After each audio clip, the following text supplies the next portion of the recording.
Bien, segundo bloque de Mediodías y vamos a darle la bienvenida a la licenciada en Psicología Selene Iribas, porque hoy es el Día Internacional del Asperger, y la verdad es que es una fecha importante para hablar, porque queda mucho por hablar de esto, sin lugar a dudas, y para concientizar, ¿no? Generalmente se utilizan de esta manera estas fechas. Sobre este síndrome que yo ya diría, estamos intentando dejar esta palabra de lado y hablar básicamente de una condición. Selene, bienvenida, ¿cómo estás? Gracias por este tiempo y por estar acá. Buenas, ¿cómo estás? Está bien esa, ¿no? Es un poco la tendencia de... En realidad, desde hace ya varios años, los manuales de psiquiatría, digamos, ya no la presentan como una condición o una nomenclatura aislada, sino que ha sido englobada dentro de lo que se conoce como el trastorno del espectro autista, digamos. Porque, bueno, reúne una serie de características que son similares, digamos, pero, bueno, también con sus diferencias. Entonces, dentro de lo que implica el espectro, que como, digamos, cuando hablamos de espectro, hablamos de una gran variedad y gama de presentaciones, de situaciones en función de cada uno de los sujetos. Sí, es muy amplio. Sí. Muy amplio. Está incluido ahora esta cuestión del síndrome de que se conocía antes como síndrome de Asperger. Bien. ¿Y cómo le decimos entonces ahora? Hablamos de trastorno del espectro autista, digamos, y eso, digamos, quedaría englobado ahí. Sí, como característica, en general suelen ser sujetos que tienen un muy buen funcionamiento, digamos, en general para acceder o para transitar los diferentes obstáculos y o situaciones que se le vayan presentando a nivel, por ejemplo, inteligencia, decimos cómo. Claro, en general cuando hablamos, digamos, o sea, la característica que diferencia lo que antes se conocía como autismo y el Asperger, digamos, en las nomenclaturas anteriores, es que, bueno, cuando hablábamos de síndrome de Asperger, no había dificultades en cuanto al desarrollo cognitivo y, en general, no había mayores dificultades en cuanto a la comunicación oral, digamos.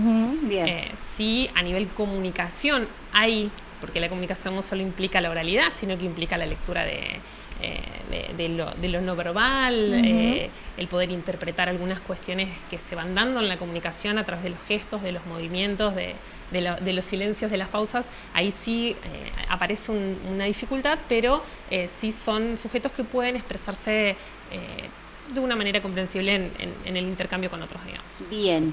¿Y a qué tenemos que estar atentos? Porque esto es algo que se detecta en las primeras etapas de la vida. Digo, me parece que, por eso era interesante hablarlo contigo, que los padres y los docentes, ¿no?, tienen que estar muchas veces muy atentos a esas primeras señales. Sí, en la primera infancia uno puede estar como haciendo foco en la cuestión del contacto visual, ¿sí? El poder hacer esa conexión con la mirada en la primera infancia es un indicador de salud en algún punto, digamos, y cuando de repente en ese intercambio con mi hijo, con mi hija, yo detecto que está costando esa conexión, sería inicialmente un indicador de alerta, digamos. Bien. En sí mismo no significa nada, pero sí tal vez esta señal más otra serie de señales podrían llevarnos a hacer una interconsulta, inicialmente con el pediatra, ¿no? Cuestiones... Y siempre con el pediatra en primer término. Y, a ver, en algún punto el pediatra es quien a ver, el primer profesional de la salud que hace el acompañamiento de ese infante, entonces... por ahí es el primer acceso a quitarme las dudas como mamá, como papá, ¿no? Perdón, ¿lo corrobora después un neurólogo infantil? En realidad, la cuestión del diagnóstico es muy amplia. ¿En qué sentido? En que somos varios los profesionales de la salud que tenemos las herramientas como para poder ir, para poder diagnosticar de alguna manera este tipo de cuestiones. Yo creo que la mirada interdisciplinaria es clave en este tipo de diagnósticos. Y totalmente clínica. Existen una serie de pruebas lo nombro, pero es Sí. insignificante, digamos, por ejemplo, helados, un par de pruebas que están como estandarizadas y que Bien. implican una formación específica que nos permiten terminar de definir de una manera más concreta el diagnóstico, Sí. pero de cualquier manera lo más valioso es el ojo clínico del profesional que esté trabajando con ese niño, con esa niña, ¿no? ¿Vos sabés? Quien termina como de poner... Tiene la última palabra. de poner... A ver, yo voy a hablar de etiqueta, pero intentando hablarla en el buen sentido. ¿En Sí, qué sentido? sí. En que en realidad cuando uno define un diagnóstico, lo ideal sería que ese diagnóstico aporte al profesional actuante información para poder pensar estratégicamente en cómo intervenir con esa niña, con ese niño, ¿no? Exacto. Entonces, la idea es que la etiqueta sea una herramienta y no algo que estanque al niño en una categoría y no le permita moverse o salirse de ese lugar, ¿no? Bien. Entonces, sí, el tener un buen diagnóstico Y temprano. ¿no? y temprano no solo mejora el pronóstico, sino que también contribuye a la creación de estrategias terapéuticas bien específicas, ¿no? Bien, bien. Y a la vez ahí también se pone en juego la cuestión de que, sí, genial, hablamos de trastorno del espectro autista, pero cada niño Claro. es diferente. Entonces, no es que, cada niño nos va a mostrar una manifestación de esa condición de un modo diferente. Entonces también es esto, no perder de vista a ese niño o esa niña en particular que yo tengo enfrente, con el cual trabajo, con el cual me vinculo, y esa familia que está atravesada por esta condición y con todas las necesidades que puedan surgir en relación a eso, ¿no? Esa dinámica. Sí.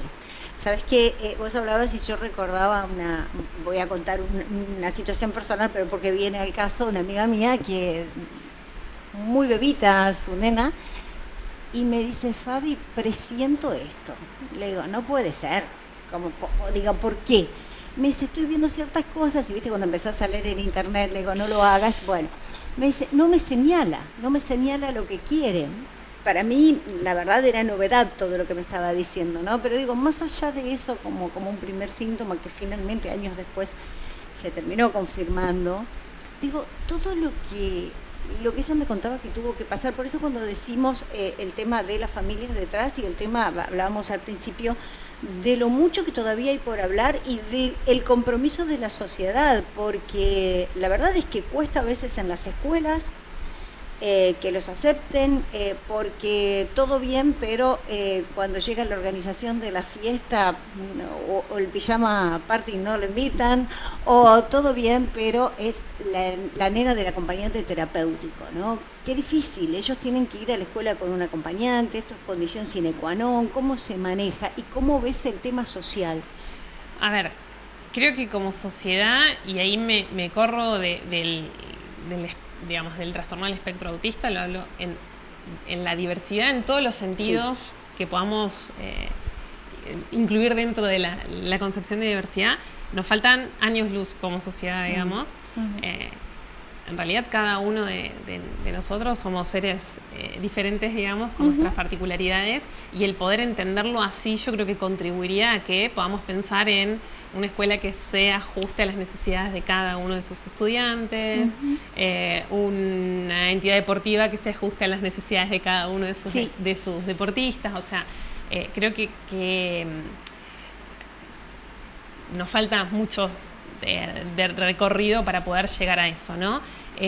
Con respecto a esto que planteabas de acompañante o no, ahí vuelvo a lo mismo, o sea, es pensar en cada infancia cuál es la necesidad, el para qué de cada una de las propuestas que se hagan. O sea, ni siquiera es que, bueno, a determinado diagnóstico tiene que asistir a tal y tal terapia, digamos, espacio terapéutico. Muy personalizado, sí. Es poder ir en ese niño, en este determinado momento, evaluar cuáles son las necesidades.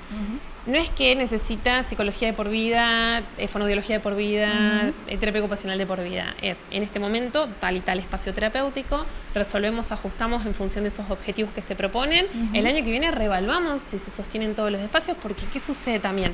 Son niños que están atravesados por muchos espacios terapéuticos y nos olvidamos de que son niños. Claro. Faltan horas de juegos, de tiempo libre, de aburrirse. Claro. Entonces, para cómo hay una tendencia a aislarse, ¿no? Y, a ver, el interés por lo social justamente no es algo que lo caracterice, digamos. Claro. En general hay muy poco interés por estos espacios compartidos con otro, y es una de las grandes áreas a trabajar dentro de los espacios terapéuticos, la interacción social, digamos, ¿no? Entonces, muchas veces, obviamente que todas las familias buscan ofrecer la mayor cantidad de espacios que contribuyan al bienestar de ese niño o de esa niña, pero bueno, a veces uno tiene que poner la pausa y poner en equilibrio esto de, bueno, genial, sí, estamos abordando terapéuticamente tal y tal y tal cuestión, pero que vaya a la plaza, que comparta tiempo en un club, que vaya a la casa de amigos, que vengan amigos a casa si por ahí no nos invitan, pero bueno, poder favorecer esos otros espacios que tienen que ver con la infancia y que son absolutamente nutritivos, y a veces cuando aparece un diagnóstico quedan como en el detrás de escena, ¿no?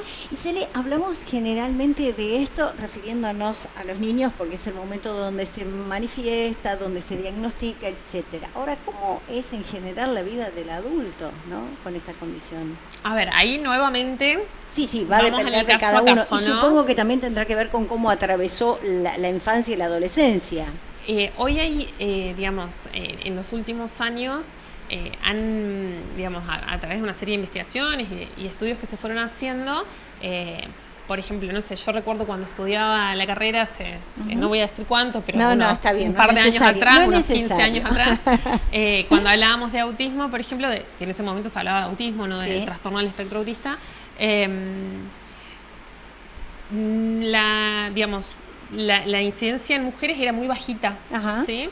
Pero después, en realidad, con el paso de los años, se comprobó que no es que es bajita, sino que por cuestiones de ciertos patrones de crianzas que estaban muy arraigados, que ahora fueron un poco cambiando, muchas niñas, digamos, tenían un entrenamiento, si se quiere, doméstico, que tenía que ver con una serie de modales para saludar, para comportarse, estimulaban juegos que tenían que ver con la cocinita, el cuidado de la muñeca, bueno, cosas que en los varones no se daba, digamos, por cuestiones de estereotipos, ¿no? Y generaba un subdiagnóstico, entonces. Bueno, y en realidad lo que hacía eso era que sean chicas que llegaban un poco complicadas, transitaban un poco complicada su adolescencia y que por ahí no terminaban de comprender el porqué de muchas de sus acciones.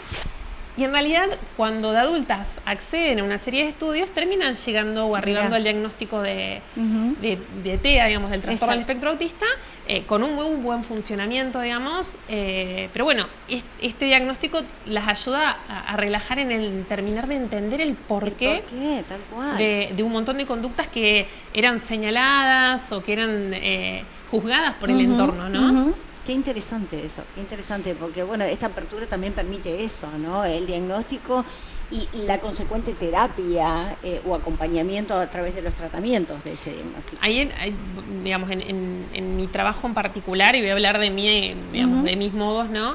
Yo trabajo mucho con familias y para mí es clave el poder construir con la familia un trabajo muy minucioso en que ese niño o esa niña logre la mayor independencia posible en la mayor cantidad de ámbitos de su vida, ¿no? Bien.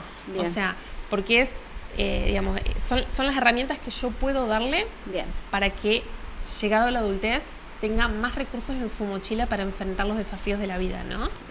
Esa es un poco la idea, digamos, que poder trabajar en su independencia. Bien. Que a veces implica un trabajo, porque si lo hago yo como adulto es mucho más fácil a veces, ¿no? Seguro. Que esperar los tiempos, que entrenar, que la frustración que implica que nos salgan algunas cuestiones, pero creo que ese es el gran desafío. ¿Hay muchos casos en Sunchales? Hay muchos casos, hay varias teorías en relación al incremento, porque es a nivel mundial, digamos. Hay muchos... a ver, yo creo que hoy por hoy la posibilidad del diagnóstico, el hecho de que se conozca un poco más sobre este tipo de condición, digamos, hace que haya más diagnóstico o se pongan más etiquetas diagnósticas, pero creo que de cualquier manera hay una incidencia y ahí nuevamente voy a hablar de mi opinión en algún punto, digamos.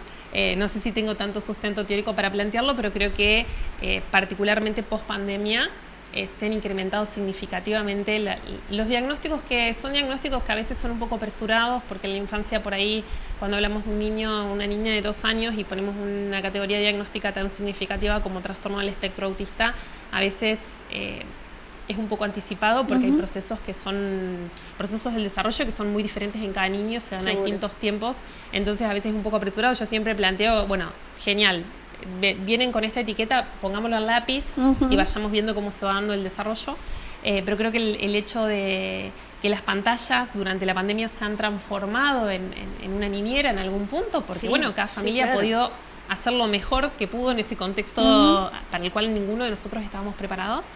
Creo que el exceso de horas de pantalla puede estar en algún punto vinculado al incremento de casos. Bien. Pero vuelvo a decirte, no tengo demasiado sustento teórico, es lo que observo en mi trabajo diario, cuando investigamos un poco, cuando conocemos la historia detrás de cada uno de los niños que vienen a consulta. Como patrón común, en los últimos años encuentro esto, ¿no? Bien, bien. Gracias por haber venido, gracias por ayudarnos a entender y aprender un poco más, ¿no? Insisto, hay que hablar mucho de esto y es la única manera de poder llegar a lo que hablábamos antes, ¿no? Esta sociedad que queremos y de la que nos falta tanto, así que creo que hay que hablar y mucho. Gracias por tu tiempo.